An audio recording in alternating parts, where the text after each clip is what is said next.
Chicago Bears 5th-round pick Noah Sewell is more than just a recognizable football last name. He has real potential to develop into a starting caliber linebacker in the NFL. You are Locked On Bears, your daily Chicago Bears podcast. Part of the Locked On Podcast Network, your team every day.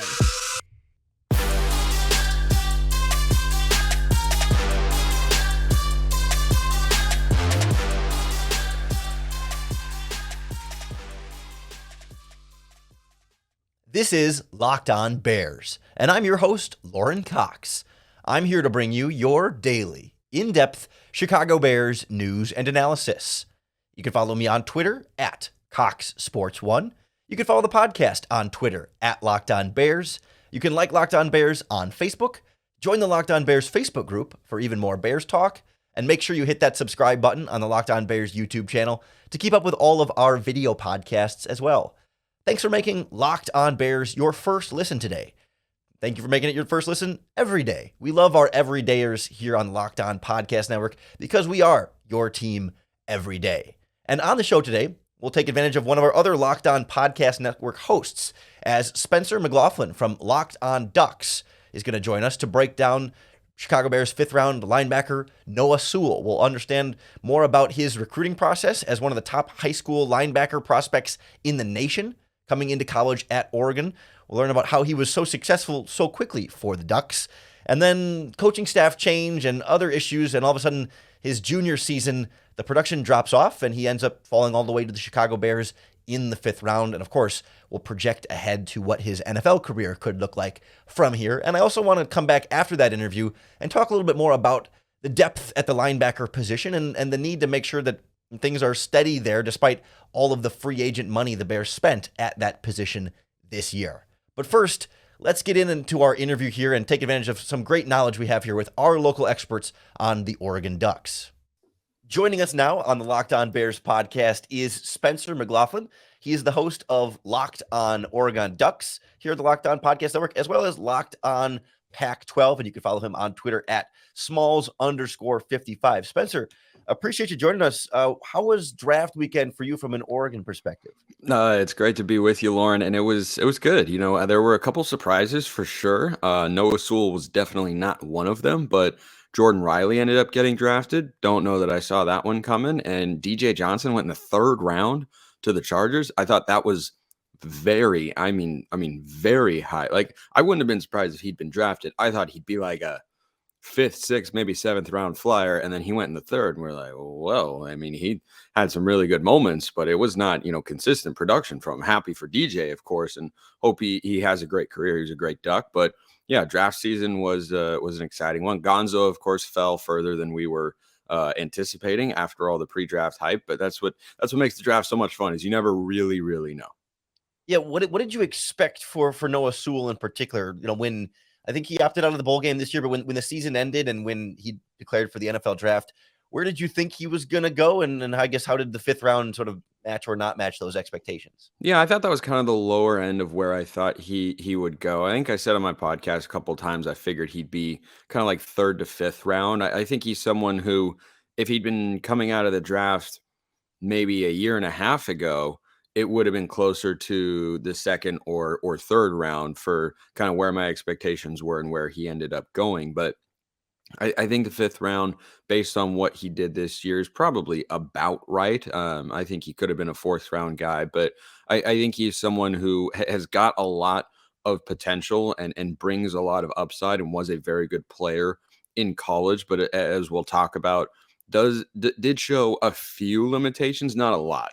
Oregon fans overblow it a bit in my view, but did show a few limitations this past season, in which he was only 2nd team All Pac-12. That was a down year.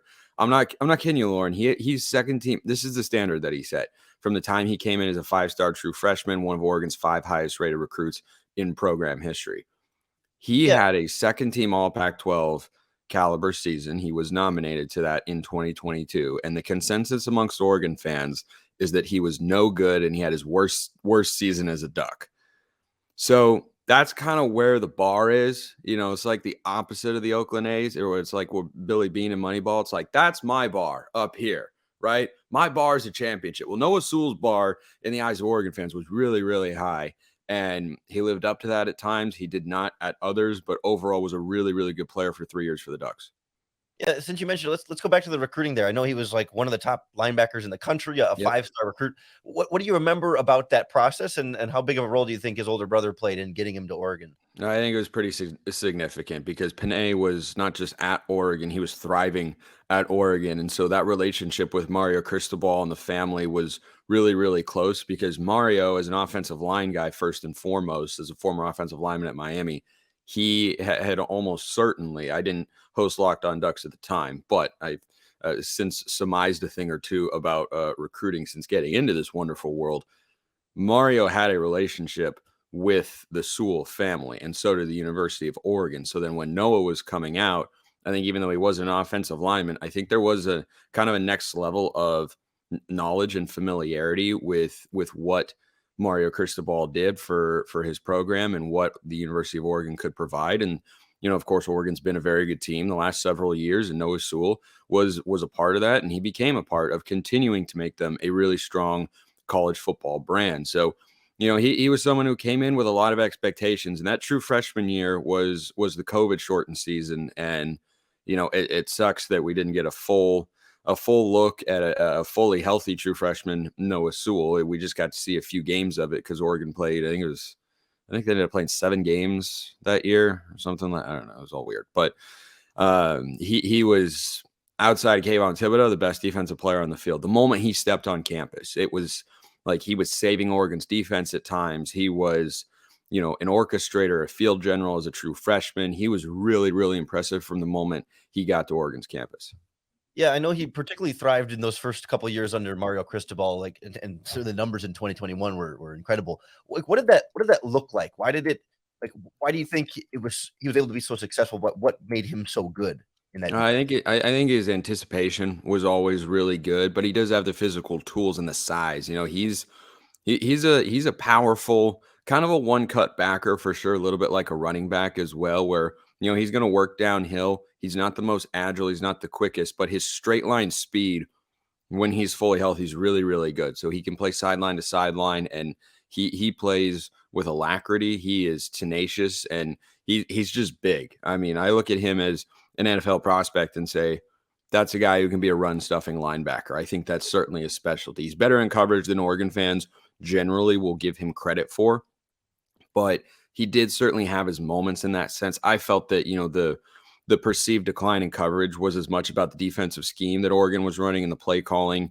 that being new, and the defense just having some questionable moments from a play calling standpoint, generally speaking. But when you put Noah Sewell in situations to succeed, when you put him in situations that he is comfortable with and give him plays that he's capable of making, he is somebody who can be a really, really good football player. And Oregon had that the last several years.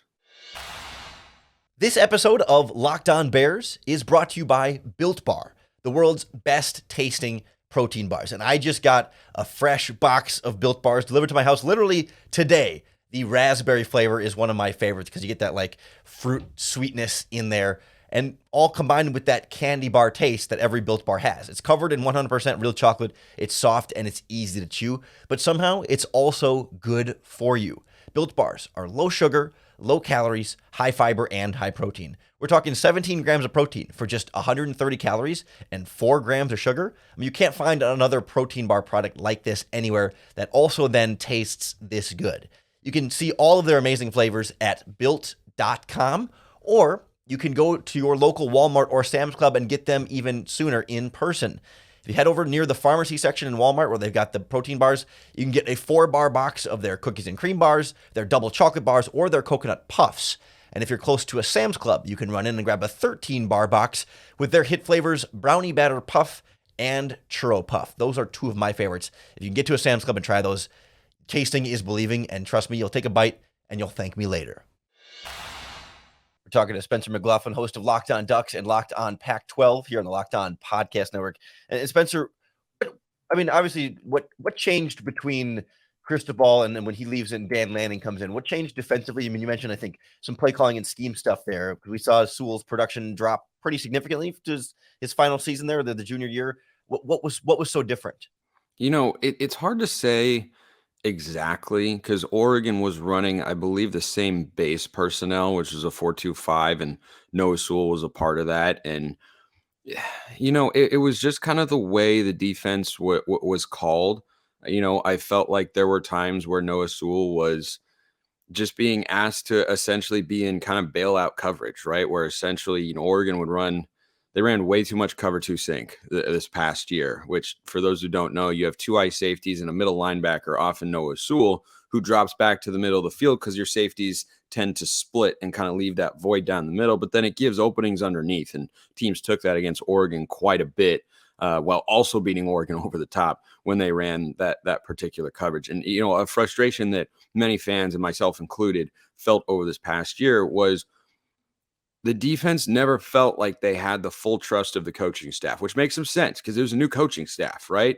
And they didn't have all their players in place, but it felt like they were trying to protect them far too often and not letting them, play press coverage and sitting off on, 3rd and 8 or 3rd and 14 or whatever, playing soft zone, allowing a long completion and either getting it to 4th and short or just allowing the first down. So we were definitely frustrated with that. And I don't take away from, how I perceived Noah Sewell, who was also battling an injury this year. That's part of the reason I think the production dropped off. He didn't have as many impact plays as he did in the prior 2 seasons that he had with the Ducks. But if he gets back to being fully healthy, he's a really good middle linebacker. And he's someone who is not going to get pushed around, from an offensive line standpoint. He's not someone who you climb up to the second level and suddenly you can, go put him on his butt like that. That's just not something that he's going to let you do very often. And when he anticipates a run, reads it and diagnoses it correctly, trusts his instinct,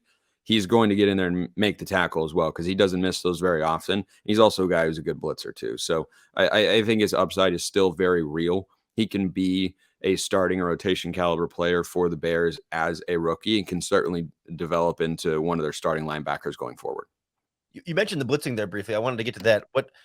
How would you describe him as a pass rusher? Like I know they'd put him on the edge like occasionally, but certainly never a full-time guy there. What made him effective when they did ask him to do that? He's powerful. I mean, he's just a powerful guy. I question at points during last season with the lack of production Oregon was really getting from their linebackers and the lack of production they were consistently getting from the edge position where, they were playing essentially a defensive tackle, Brandon Dorless, a name to definitely watch in the 2024 NFL draft. They were taking Dorless and putting him at defensive end because he could win one-on-ones, and they didn't have enough other guys that could win one-on-ones. DJ Johnson was good in spurts. He led Oregon with 6 sacks a season ago, but DJ Johnson, was either getting a sack or it felt like he wasn't ever generating a pressure. He was not consistent in that sense. But then sometimes, Lanning and Lupoy would get very creative with their blitz packages, and they love simulated pressures and whatnot, and they use the linebackers in a variety of ways like that. And every time they lined up Noah Sewell at the edge position, he could just bull rush an offensive tackle. I mean, he's got that sort of explosiveness coming off the ball. He's got that sort of strength in his upper body. He's very much a guy who's ready to play at the NFL level, and he was really good as a pass rusher. So they blitzed him about as often as they could. And I legitimately question at times whether or not they should just take Noah Sewell and just move him down to edge, both because hey, something's not clicking here with the linebackers and there's a disconnect with the system and whatnot. But also Sewell looks like he can just come off the edge all the time. And it's an outside linebacker position anyway. So I think he's somebody who, if you send him to the quarterback, he knows how to get pressure in that sense. He knows what he wants to do once he gets in there, but he's also got enough mobility to where if you wanted to send him on a fake pressure and have him be a quarterback spy to kind of draw an offensive lineman away and create lanes for other pass rushers, I think that's something that he's capable of doing as well. I don't think he can keep up with, a Kyler Murray or a Lamar Jackson or the good news for the Bears, you got Kirk Cousins in your division. Anybody can keep up with Kirk Cousins, but he's not going to, necessarily have the agility to keep up with Justin Fields. Straight line speed, though, once he gets going, I think he can, beat those guys to the sideline or, cut off an angle when they're in pursuit, something like that. But yeah, as a blitzer, he's comfortable coming up the middle, but he can come off the edge as well, and he can give you a real presence out there. How would you describe that mobility? I think there's this perception that maybe I think we have this like this archetype in our head of like, oh well, if you're like a downhill run defender guy, then you tend to be slow, especially if he's somebody who's not, elite in coverage in that way. But like, it doesn't seem like he's like is slow too strong of a description there. I mean, he didn't test like an elite athlete, but he didn't test like a bum either. How was that in college? And I guess how do you think that mobility will translate in the NFL? Felt like he slowed down as his career went on, especially this past year. Again, when it came out after the season that he'd been battling an injury. That made a lot of sense because I think if you look at the tape from his first year or two and you look at the tape from last year, the first couple seasons, especially his true freshman year, are going to show a guy who was much more rangy, who did a lot more sideline to sideline stuff, who was just everywhere all the time. And then in 2022, he was relatively quiet compared to the standard that he'd set in the early portion of his career with the Ducks. So if you get him back healthy, I think you have a guy who's got more coverage potential. Did have a few interceptions in his career. There's this great play he made. I was at the game, so I remember it really well. On Cam Rising in 2021, who was a first team All Pac-12 quarterback that year, and he played the zone coverage just absolutely flawlessly, where it was an all slants concept, two on each side.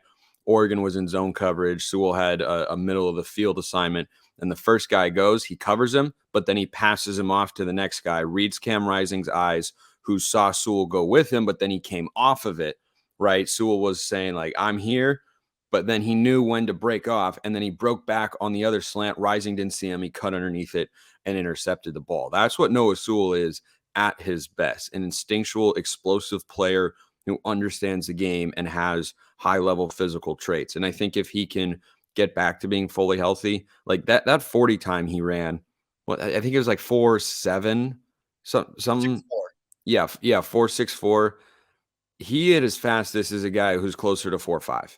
I mean, he is like, that was much slow. That was the first indication to me of like, okay, something's off here, because he's not like when he came out of high school, I'm pretty sure his 40 time was closer to 4.5, and at 260 pounds, they just don't make a lot of guys like that. So I think if you get him back to full strength and get him acclimated quickly to the defensive system, he'll be just fine.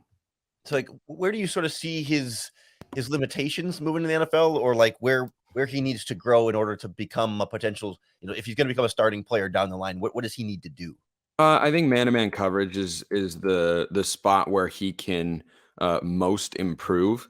Like I said, the zone coverage that he's got, the zone abilities there. I think I think he does have enough right now to say that's not a weakness or a big area for growth. But I think man-to-man coverage, getting a little bit more agile. I'm not entirely certain how NFL coaches can work on that sort of stuff, but if they can, I think it would be worthwhile for him, just because you've got these tight ends now, George Kittle, Kyle Pitts, and just keep going down the list. These guys are twitchy, right? They're really, really freak athletes, and that's something that I think right now he would do just all right at. If you put him in man-to-man coverage there, you'd probably be best to have a safety helping him out. But guy's a good tackler, guy's a good run stuffer, he's physical, good pass rusher. I'd say coverage is the area where he can improve the most, particularly if he's just matched up with a tight end or a running back coming out of the backfield. Yeah, most linebackers struggle one-on-one in man coverage with those guys anyway, so it's not a Yeah, bar that's to true. hold him to. But Spencer, you don't struggle talking about Oregon Ducks or any Pac-12 here on the podcast network. Really appreciate you joining us today to talk about Noah Sewell. Let everybody know where they can find your work if they want to get more of your Oregon coverage, or certainly if they look back for previous stuff on Sewell or other Ducks in the past. Yeah, so Locked On Ducks and Locked On Pac-12, both shows I host Monday through Friday on YouTube and wherever you listen to your podcasts. And I'm on Twitter at Smalls_55. You can shoot me a note anytime on there. DMs and mentions wide open. And like you said, Lorin, always love talking about some future pro Ducks. And I'm stoked for Sewell to be in a franchise and an organization that places a high value on defense. And I think he'll have a chance to have a good career with the Bears. And I'm stoked to watch it play out. We've been ready to talk about him in Eugene with regards to what his NFL career could be for several years, basically since he arrived on campus or whatnot. So we're definitely excited to watch it play out. And if he hits his full potential here, the Bears will look back and say, boy, we got a steal in the 5th round. Excellent, Spencer. Thanks so much for joining us. Yeah, anytime. Thanks again to Spencer McLaughlin from Locked On Ducks for joining us on the podcast today. But I want to take a step back now and look more broadly at the completely revamped linebacker position of the Chicago Bears that Noah Sewell comes in and kind of, adds that final piece, that one more young developmental player to go with, the two veterans that they signed in free agency. Plus, actually, they signed a third one, Dylan Cole from the Tennessee Titans. Because I remember last season, once the Bears traded away Roquan Smith, we knew certainly that the linebacker position would take a hit and that there would be, a drop-off in talent there. Sanborn comes in and plays really, really well, unexpectedly well. I think we thought he had some potential, but maybe we didn't think he'd be that as great as he was. But then, after a few games or so, Sanborn got hurt and ended up on injured reserve. And you might remember early on, Matthew Adams was injured and was spent, I think, part of the season on short-term injured reserve as well. And the Bears were scraping the bottom of the barrel a little bit at the linebacker position, where Joe Thomas was having to play quite a few snaps as a potential starter. They brought in A.J. Klein, who they got in from the trade for Roquan Smith from the Baltimore Ravens, and he was playing some snaps in there. And Sterling Weatherford was an undrafted free agent from the Colts that they had in there playing some snaps on defense. And it really was a kind of a smorgasbord of linebackers plus Nick Morrow trying to fill those spots.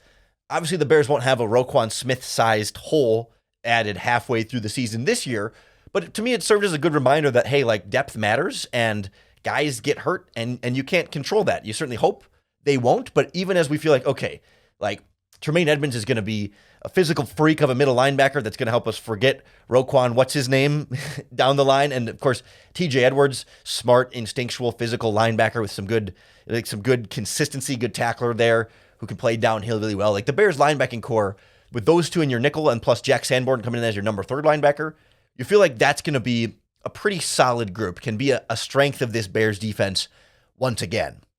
But if somebody gets hurt, then what happens, right? Okay, so if Edmonds or Edwards gets hurt, Sanborn jumps in fills whoever's spot he took there, whoever be missing there. Okay, you're not panicking. You feel good about Sanborn being thrown in that spot. But other than that, you've got Weatherford back from last year as a former undrafted free agent who got a few snaps. You've got, who we just talked about, Noah Sewell, who we feel like, has some real potential there, as we just heard from Spencer McLaughlin, could potentially develop into a starter sometime down the line. And then there's Dylan Cole, who came over from the Titans, who started some games in a pinch for them, but is primarily known as a special teams ace. And that's a little bit more what he was brought in. He's kind of the new Matthew Adams. So you feel like, okay, there's something there, but there's not a lot of veteran proven backup experience. Cole is kind of that guy, but before 2022, he had started one game in his career. He started a handful of games this past season in relief, and he's 28 or about to turn 29 just next week as I look on the calendar now. So is he enough? Do we trust that between Sanborn and Cole and maybe the rookie upside of Noah Sewell, that if you had an injury or even two potentially at linebacker, are you prepared for that? Not with guys that you think are instant starting caliber, starter quality players, because you can't have all your backups all be starting quality players, but you want to be prepared with depth and evaluate that level of confidence. Or do you feel like, is there a need to add just a little bit something more there? If your 6 linebackers are Edmonds, Edwards, Sanborn, and then Cole, Sewell, Weatherford, is that enough? I mean, they have DeMarcus Gates back from last year, who was an undrafted free agent as well. And, maybe in a pinch, your 7th-round rookie, Kendall Williamson, could he play some undersized athletic linebacker type role? I mean, Brisker even could step down and play again, undersized, but people will use the safety as a dime linebacker role. It's not ideal, but in an emergency, could you get away with something like that? I think so. And I don't know. After having the conversation with Spencer, I'm feeling a little bit better about Sewell's ability. That I think we do get too bogged down in his struggles in 2022 and forget how good he was in 2021. And there's sort of a negative recency bias there. The thing we saw from him more recently was an inability to be as high impact of a player in a new defensive scheme, but presumably plugging him in Chicago, you can simplify things for him a little bit more and have him focus on, more of a one position kind of task and not have to ask him to run all over. And you can get something a little bit more reliable there. So I think I entered that interview with Spencer having some real questions about this linebacker depth, and I exited feeling like, okay, between Dylan Cole being a good special teams player who can maybe fill in and be all right on defense, and then Sewell having some upside there, and Weatherford having a second year in the system certainly helps, that you feel like, Sanborn can fill in for one of the big dogs if there's an injury there, and if Sanborn gets hurt, one of these other guys could fill in for Sanborn, and you're like, all right, this is starting to look like a fairly solid linebacking core. Like, it's not, the deepest in the NFL, but it's deep enough. Like, I think it checks the boxes there of feeling like, okay, this is a position group that you're good at the top, you're good in the middle, and you're good at the bottom. You can always improve at any position, but this depth seems to be in a pretty good position to hold up with.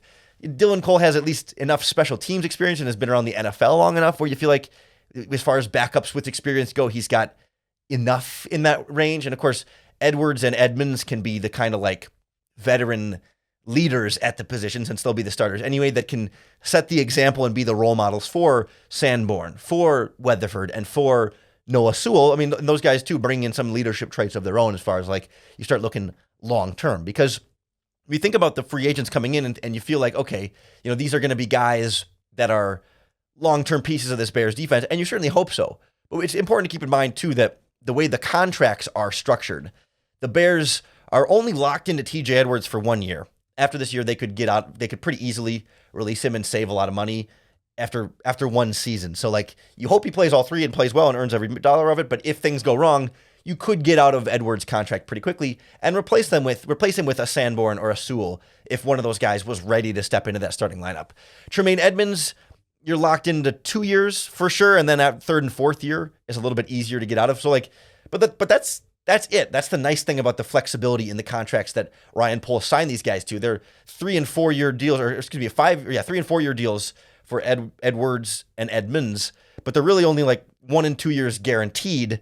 And then beyond that, the Bears have some flexibility in those contracts. So they can be here a long time, or if the Bears want, they could be here a short time. And that flexibility gives you some options if something goes wrong where they struggle, or if some of these other younger players just start to play so well that you can't keep Sanborn on the bench, or you can't keep Sewell on the bench for that long, because you want to get those guys in there and involved as young and developing players in this Bears defense. We'd love to hear what you think about this Bears linebacking core. Let us know in the comments here in the Locked On Bears YouTube channel. You can tweet us at Locked On Bears. You can post in the Locked On Bears Facebook group as well to keep the conversation going there. However you do it, just make sure you subscribe to Locked On Bears podcast on YouTube or wherever you get your podcasts. Really appreciate you making Locked On Bears your first listen today and every day. We love our everydayers here on the Locked On Podcast Network. It is your team every day. Coming back tomorrow as we keep breaking down these Bears draft picks and get us through into the offseason. We're not going anywhere throughout this offseason. We're still going to be here for you all summer long, even when the Bears aren't doing much new and different, when OTAs and training camp, like, we're going to be here. We're going to be breaking it all down for you. So appreciate you tuning in, and I hope in exchange you get one more opportunity to bear down.